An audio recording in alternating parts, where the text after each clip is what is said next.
Greetings! I am Herbert Erpaderp, and would you look at that, it's 2023. That's old news, Herbert. It's been 2023 for a week now.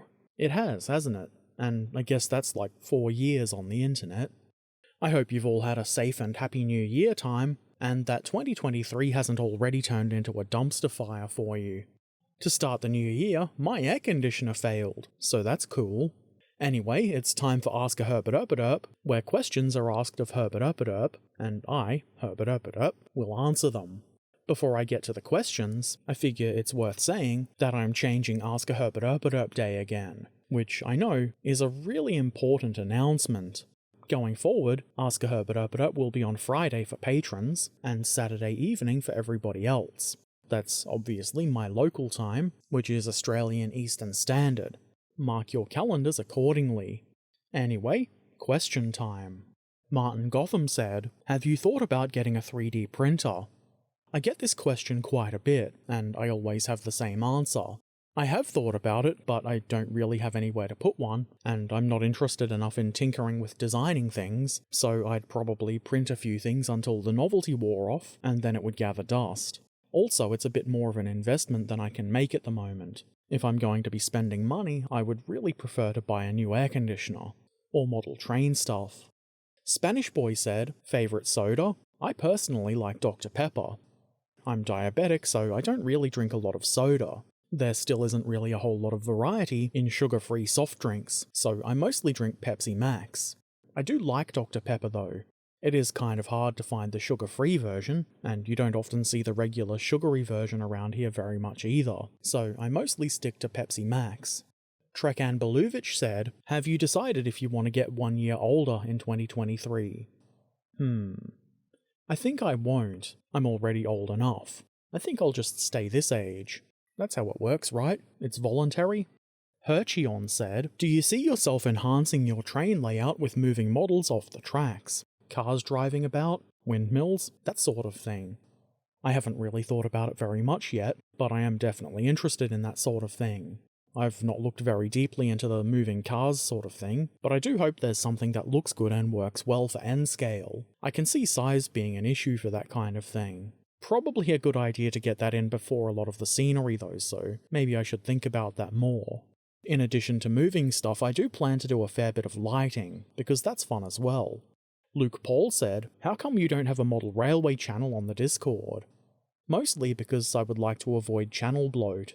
I feel like we already have too many channels, and I've been pondering on ways to downsize it a bit, and a standalone model railway channel doesn't really seem to be in high demand. I feel like the general modelling channel works well enough.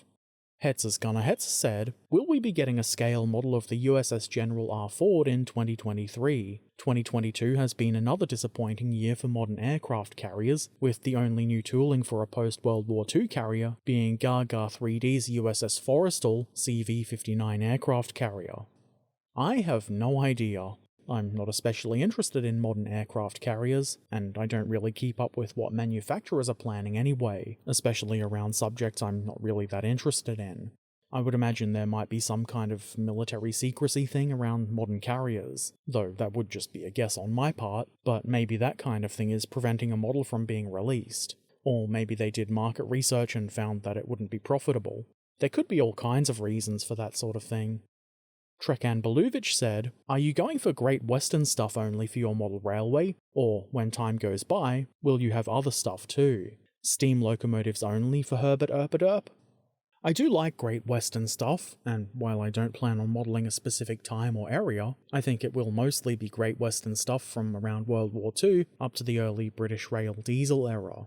One of the good things about a model railway is that just by changing the trains, it's fairly easy to represent different eras. You can model things generically enough to span a few decades. You'll be surprised to learn that I don't really care that much about being historically accurate, so I'm just going to run whatever I feel like running, so I guess I'd better be ready for the weird train nerds to get all weird. I am certainly more interested in steam locomotives, but I have already ordered my first diesel, the new Rapido Class 28 Kobo. Like most British diesel locomotives, it's kind of ugly, but that is part of the appeal. Also, it's just interesting, so why not? I will make a video about it once it arrives. Hetz's Gunner Hetz said, since 2023 is going to be the year of the rabbit, how will you paint one of your models to commemorate Lunar New Year's? I probably won't. I just can't think of an interesting way to paint something to look like a rabbit. I mean, the obvious thing would be to stick some little rabbit ears on top of it and maybe a little nose on the front, and that might be amusing, but rabbits don't really have a distinctive pattern or anything like that the way a tiger or a zebra does, so I just can't think of a fun way to do it. Hetz's Gunner Hetz said, what is your New Year's resolution this year? I'm not really into making resolutions. It's always expected to be something big, and that kind of thing is difficult and can be daunting, and that's why it's so easy to not keep resolutions. I think it's a better idea to just make changes to improve yourself and your life as you think of them in small increments so that it's something you can accomplish. And when you do that, there's no real point in waiting for New Year's. It's kind of an arbitrary date, really. So instead of a big resolution once a year, I like to try and give myself smart, achievable goals as I think of them. It makes sense to me, and it works for me. Maybe it doesn't work for everybody else, though. I guess if I have to make a resolution, though, I'll go with try not to catch on fire. I'm reasonably confident I can achieve that in 2023. That's all the questions for this month. There was a lot of great modelling stuff shared at the end of 2022 over on Discord, so let's go check some of that out. Sneaky Zaku has shared this Raven 3L for his company, the Canopen Cats. Canopen Cats? I've no idea if I'm saying that right.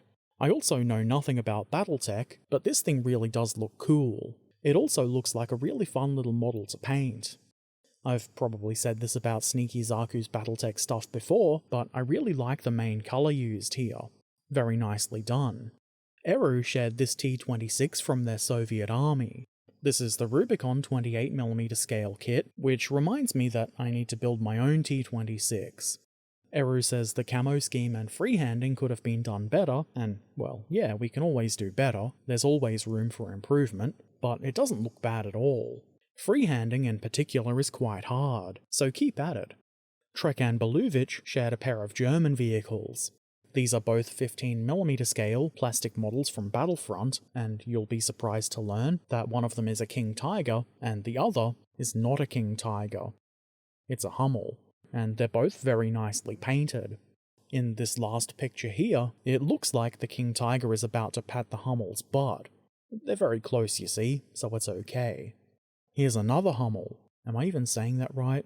Probably not. Anyway, this one is from Stolas. This Hummel is a little bit bigger at 72nd scale, and the kit is from Dragon. I think you'll agree that this is really well done. Stolas replaced the tracks the kit came with some aftermarket winter tracks, which I guess makes sense. It is obviously a wintry vehicle. The weathering on this is quite convincing. Very nice work. Peterenko shared this Kitbash T72 M2 Moderna in 72nd scale, saying that it was a journey and a half. The Kitbash is based on a Model Collect T72B, and the ERA blocks are styrene blocks. I think this is really well done. And I believe I said something similar last time Peterenko shared a kit bash like this. If you really want a particular tank, or anything else, there's nothing to stop you from making modifications and using creativity to get what you want. Awesome work. I think it's quite inspiring. Dent Cap shared a new addition to their display cube dioramas. Dioramas being plural, which means they have more of these, and I would like to see them. I've got no idea about the details of the car, but it looks really good, and it's obviously quite small. The cube sides are 3 inches, and if you don't understand freedom units, it's roughly 75mm in regular measurement. Very nicely done. Okay, so that's it for the models this month, and also Ask a Herbert Erpaderp for the month. Thank you to everybody who shares their modelling work. Obviously I can't share it all here, it would take all week. So if you want to see everything, you'll have to go over to the Discord server, and there's a link to that below. Also, thanks to everyone who asks questions and watches my videos, and a very big thank you to my patrons. I appreciate you all. Ask a Herbert Erpaderp will be back next month, so get your questions prepared. And once they're prepared, ask them in the appropriate locations. Take care of yourselves, be excellent to each other, and thanks for watching. Farewell.